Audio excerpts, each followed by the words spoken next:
Shalom, salam jumpa dalam kasih Tuhan Yesus Kristus. Kiranya saudara-saudara senantiasa ada dalam perlindungan dan kasih setianya Tuhan.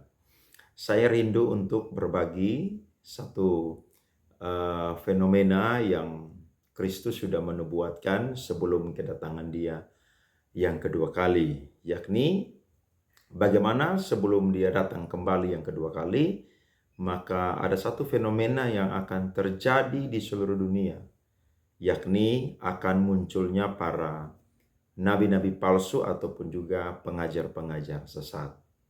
Nah, yang menariknya adalah saudara-saudara, fenomena ini akan kuat sekali pengaruhnya sehingga akan ada banyak orang yang mengikuti ajaran-ajaran sesat, termasuk pun juga adalah orang-orang yang masuk dalam kelompok pilihannya Tuhan.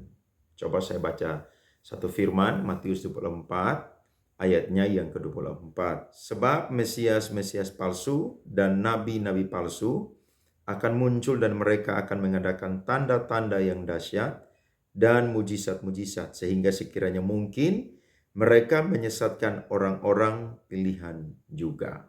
Saudara coba perhatikan, di ayatnya yang keempat dari Matius 24, jawab Yesus kepada mereka, waspadalah supaya jangan ada orang yang menyesatkan kamu. Sebab banyak orang akan datang dengan memakai namaku dan berkata, akulah Mesias. Dan mereka akan menyesatkan banyak orang. Jadi Yesus sudah menubuatkan bahwa akan terjadi penyesatan yang besar-besaran di seluruh dunia atau seluruh bumi ini. Bahkan ketika orang-orang itu masuk dalam kelompok pilihan Tuhan, maka mereka ini adalah orang-orang yang bisa saja disesatkan oleh para pengajar-pengajar sesat. Nah, kalau saudara bicara tentang orang pilihan, pastinya orang pilihan itu tidak akan pernah kehilangan keselamatan.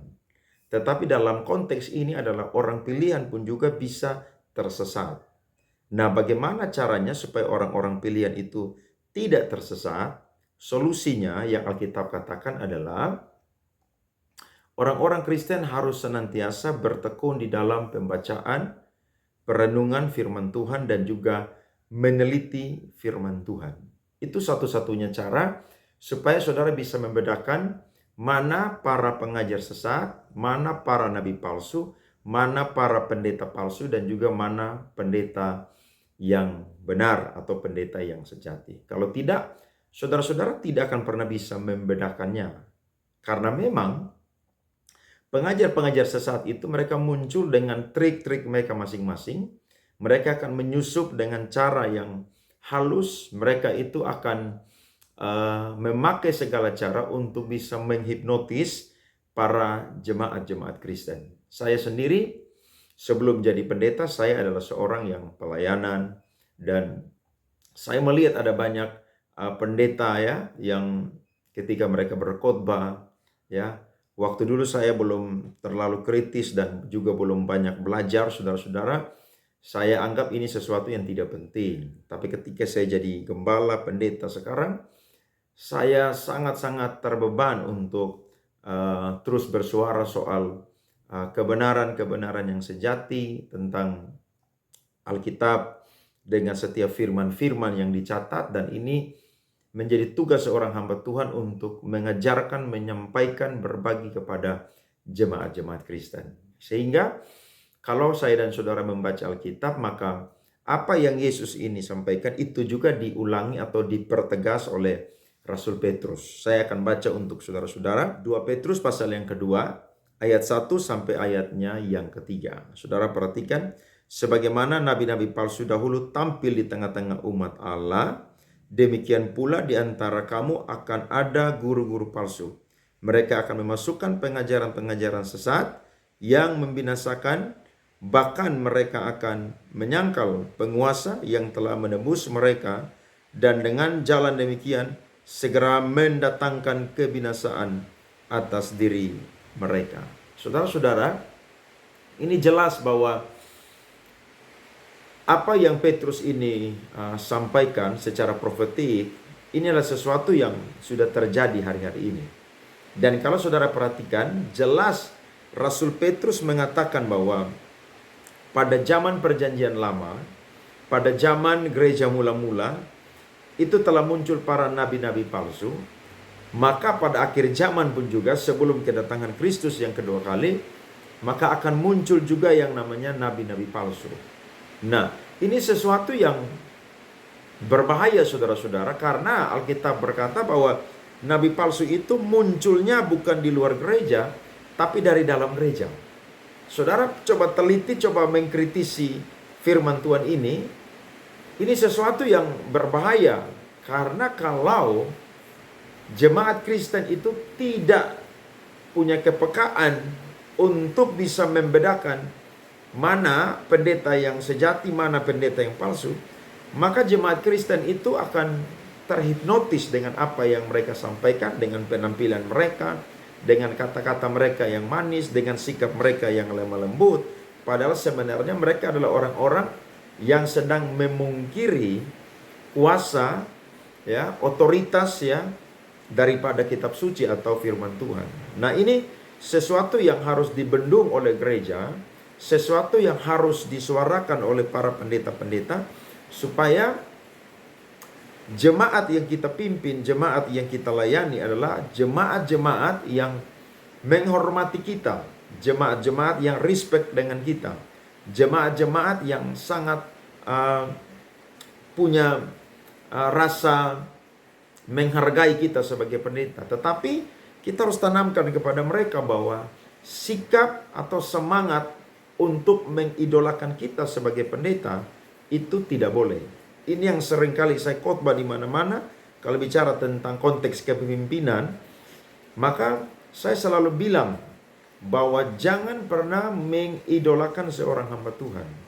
Karena ketika saudara mengidolakan seorang hamba Tuhan, maka saudara akan mengikuti semua yang dia katakan.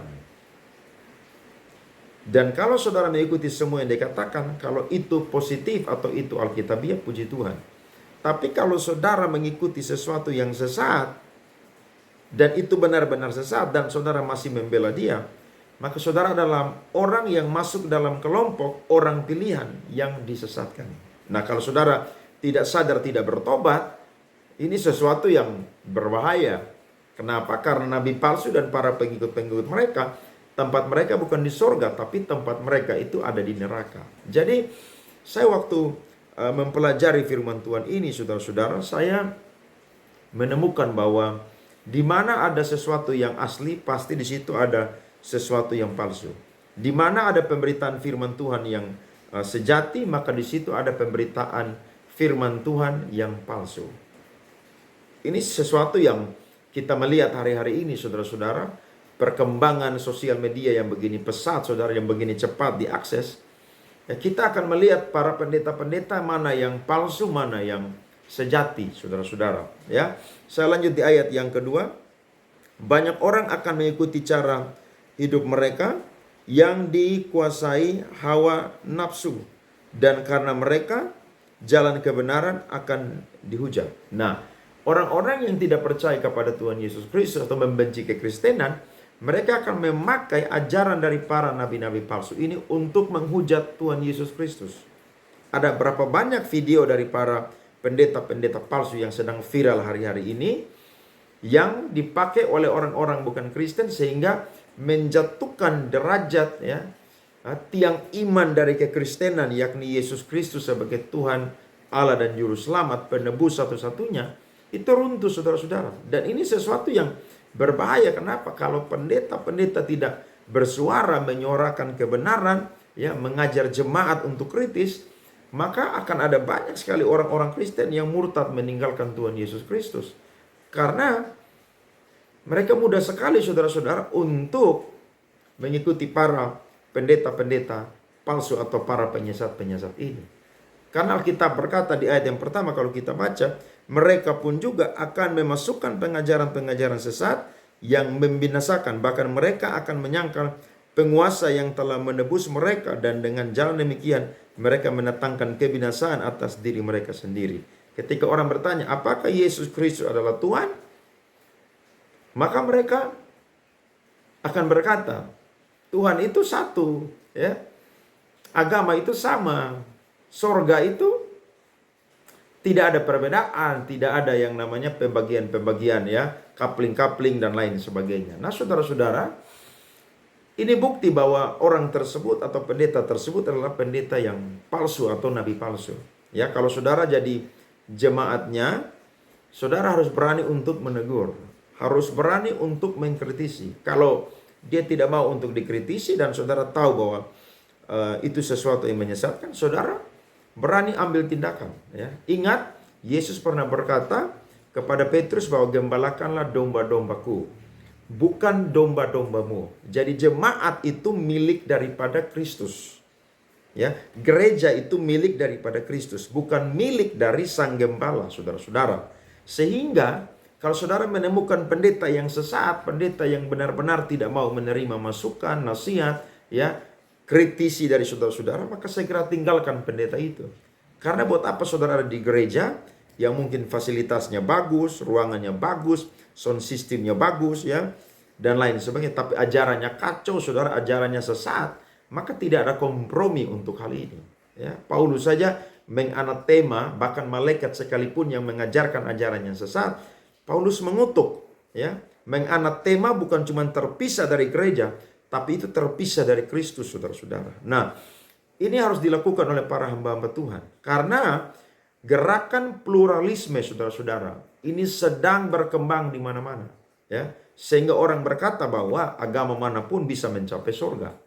Ya, padahal kalau dia belajar tentang pendekatan kepada agama-agama lain, dia akan menemukan bahwa kekristenan itu berbeda dengan agama-agama yang lain. Sangat berbeda.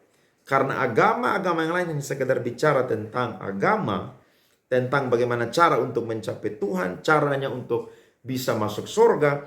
Sementara kekristenan bicara tentang iman. Iman adalah satu-satunya tiang awan di dalam kekristenan yang paling kuat, yang paling kokoh, yang tidak bisa diruntuhkan oleh apapun juga. Sehingga Martin Luther memberikan satu sola dari 5 sola yang terkenal, yakni sola fide. Manusia diselamatkan hanya karena iman. Tidak ada tambahan, tidak ada pengurangan. Cukup sampai di situ. Nah, ini sesuatu yang saya dan saudara harus suarakan. Ya, jemaat-jemaat Tuhan, saudara-saudara harus belajar firman Tuhan tiap hari. Saudara harus belajar dari jemaat yang ada di Berea. Bagaimana hamba Tuhan sekelas Rasul Paulus saja, waktu dia selesai berbicara, mereka pulang sampai di rumah mereka. Mereka bukannya simpan kitab suci. Pada waktu itu cuman perjanjian lama. Ya, kitab orang-orang Yahudi, saudara-saudara, dari Kejadian sampai kepada Tawarik. Menurut kanonisasi kitab Ibrani, saudara-saudara. Tetapi mereka menyelidiki dengan teliti. Ya, dengan teliti. Karena bisa saja Rasul Paulus itu mengajar sesuatu yang sesat atau menyesatkan. Ya, nah, ini satu pembelajaran bagi kita supaya kita jadi jemaat Kristen yang tidak hanya sembarangan mengidolakan seorang pendeta tanpa saudara itu kritis melihat ajaran dia itu seperti apa. Ya, kalau bicara tentang dia punya kelemahan kepribadian, itu urusan dia dengan Tuhan. Karena itu sesuatu yang tidak mengganggu keselamatan daripada umat atau orang-orang Kristen. Tetapi bicara tentang pengajaran, itu sesuatu yang mempengaruhi umat yang dipimpin. Tidak heran Paulus bilang kepada Timotius, awasilah dirimu, ya, bertekunlah dalam pengajaranmu, awasilah ajaranmu, karena dengan demikian engkau menyelamatkan dirimu dan orang yang mendengarkan engkau. Saya lanjut lagi ayat yang ketiga, dan karena serakannya guru-guru palsu itu akan berusaha mencari untung dari kamu dengan cerita-cerita isapan jempol mereka, tetapi untuk perbuatan mereka itu hukuman telah lama tersedia dan kebinasaan tidak akan tertunda. Nah,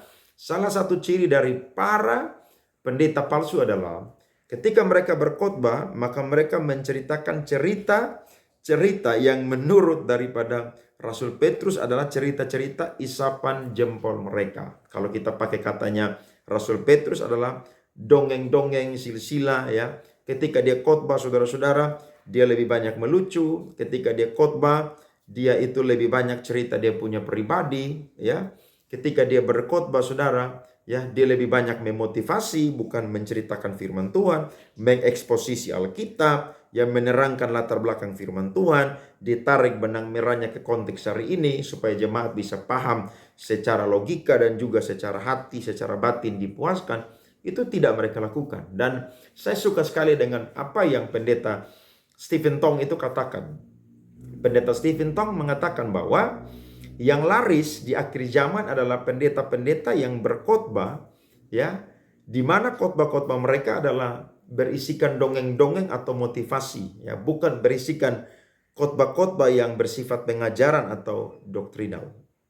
Nah, ini sesuatu yang menjadi kenyataan, dan saudara bisa lihat saja pendeta-pendeta yang diundang oleh gereja-gereja besar, ya, rata-rata jarang sekali bicara tentang yang namanya doktrin. Jarang sekali. Lebih banyak bicara tentang berkat, mujizat, ya, pertolongan Tuhan dan lain sebagainya. Itu sesuatu yang alkitabiah. Saya pun juga sering berkhotbah di gereja saya, tetapi saya selalu membuat satu variasi.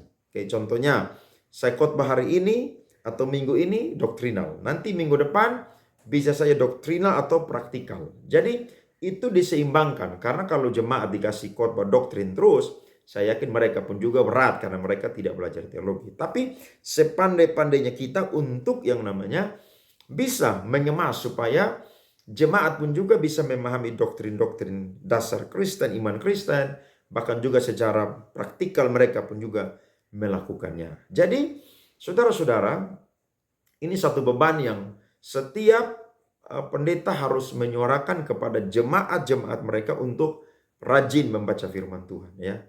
Rajin untuk senantiasa mencatat khotbah dan ketika pulang itu dipelajari kembali. Dan jangan pernah mengidolakan seorang pendeta, ya. Jangan pernah. Ya, saya terus saudara-saudaranya dikirimi oleh banyak orang, ya. Bahkan ada orang-orang di YouTube yang minta nomor saya dan mereka temukan, ya. Ada yang kenal dan ada yang beri, dan mereka WA dengan saya, mereka minta terima kasih karena saya sudah memberikan tanggapan-tanggapan, ya, memberikan pemahaman-pemahaman, ya, nilai-nilai doktrinal, ya, sehingga mereka mengucapkan terima kasih dan mereka bersyukur dengan apa yang saya sampaikan. Mereka lihat dan mereka tahu bahwa oh, ini ciri-ciri pendeta yang sesat, pendeta yang palsu, yang mudah untuk berkompromi. Ketika dengan orang-orang yang dianggap dia tidak punya power, tidak punya popularitas, dia dengan mudah saja saudara-saudara menegur, ya, menyatakan orang ini sesat, ya, dan juga berkata dengan poin-poin yang dilihat orang itu sesuatu yang baik. Tetapi sebenarnya ketika berjumpa dengan orang-orang yang mungkin benefit, orang-orang yang berpengaruh, orang-orang yang mungkin memberikan dia link, ya, mungkin itu untuk melayani, ya, bantuan, gereja atau apapun, itu dia tidak akan pernah bisa yang namanya bersuara atau tegas. Dan ini saya mau bilang bahwa ini bukan pendeta yang sejati, ini pendeta yang palsu yang saudara-saudara tidak boleh mengikuti ajaran bahkan tingkah laku mereka, ya. Karena ini berbahaya untuk saudara-saudara sebagai orang Kristen, ya, karena jemaat Kristen, ya, yang tidak mempelajari Alkitab adalah sasaran empuk daripada para nabi-nabi palsu. Mereka akan mudah sekali menipu dengan tutur kata mereka, ya, dengan sikap mereka yang mungkin rendah hati, tapi sebenarnya itu sesuatu yang menjadi topeng yang disembunyikan, saudara-saudara. Jadi saya berharap kita semua menjadi anak-anak Tuhan yang kritis hari-hari ini, ya, karena Yesus sudah menubuatkan, Petrus sudah menubuatkan, Rasul Paulus sudah menubuatkan, rasul-rasul semua sudah menubuatkan. Nah, kita akan menghadapi situasi ini. Bagaimana tugas tanggung jawab kita sebagai pendeta untuk menyuarakan kebenaran, dan juga jemaat Kristen harus belajar firman Tuhan. Saudara sibuk bekerja, tapi jangan lupa untuk bergaul dengan kitab suci setiap hari. Nah, di akhir daripada sharing saya ini, saya ingin kasih satu firman untuk kita semua, khususnya jemaat-jemaat Tuhan, orang Kristen dimanapun berada. Saudara bisa dengar ini dan saudara boleh tambahkan di dalam kehidupan saya dan saudara. 2 Petrus pasalnya yang pertama, saudara-saudara, ya, ayatnya yang ketiga sampai ayatnya yang ke-9. Saya baca untuk kita semua. Panggilan dan pilihan Allah. Karena kuasa ilahinya telah menganugerahkan kepada kita segala sesuatu yang berguna untuk hidup yang saleh oleh pengenalan kita akan Dia yang telah memanggil kita oleh kuasanya yang mulia dan ajaib. Ini adalah orang-orang yang sudah dipanggil dan sudah dipilih Tuhan. Dengan jalan itu Ia telah menganugerahkan kepada kita janji-janji yang berharga dan yang sangat besar, supaya olehnya kamu boleh mengambil bagian dalam kodrat ilahi dan luput dari hawa nafsu duniawi yang membinasakan dunia. Justru karena itu, nah ini penerapan buat saya dan saudara. Kamu harus dengan sungguh-sungguh berusaha untuk menambahkan kepada imanmu kebajikan dan kepada kebajikan pengetahuan. Saudara lihat ada kata pengetahuan di situ, saudara, di mana saya dan saudara harus tidak puas dengan pengetahuan kita atau pengenalan kita kepada Tuhan hanya di situ-situ saja, tetapi kita harus mengenal dengan lebih dalam dan juga dengan lebih jauh. Kemudian Alkitab berkata bahwa dan kepada pengetahuan kepada penguasaan diri, kepada penguasaan diri ketekunan, dan kepada ketekunan kesalehan, dan kepada kesalehan kasih akan saudara-saudara, dan kepada kasih akan saudara-saudara kasih akan semua orang. Sebab apabila semuanya itu ada padamu dengan berlimpah-limpah, kamu akan dibuatnya menjadi giat dan berhasil dalam pengenalanmu akan Yesus Kristus Tuhan kita. Tetapi barang siapa tidak memiliki semuanya itu, ia menjadi buta dan picik karena ia lupa bahwa dosa-dosanya yang dahulu telah dihapuskan. Jadi tambahkan. Jangan puas dengan spirit kita hari ini. Jangan puas dengan pengetahuan kita hari ini. Jangan puas dengan karakter kita hari ini. Jangan puas dengan kasih yang sudah kita lakukan kepada orang-orang seiman, bahkan orang-orang di sekitar kita. Lebih lagi tambahkan.